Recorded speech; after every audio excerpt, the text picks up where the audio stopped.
గత బ్రతుకుని, నీ పాపపు జీవితాన్ని విడిచిపెట్టడానికి ప్రయత్నించేయి.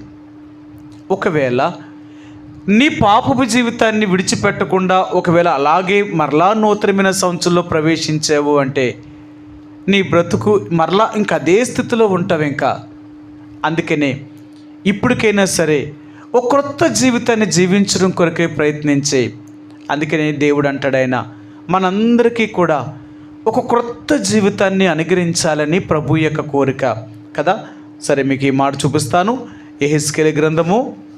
దేవుడు మనందరికీ కూడా ఒక క్రొత్త జీవితాన్ని, ఒక క్రొత్త బ్రతుకునివ్వాలనుకుంటున్నాడు. ఆయన ఎలాంటి బ్రతుకునివ్వాలి అనుకుంటున్నాడో మీకు చూపిస్తాను.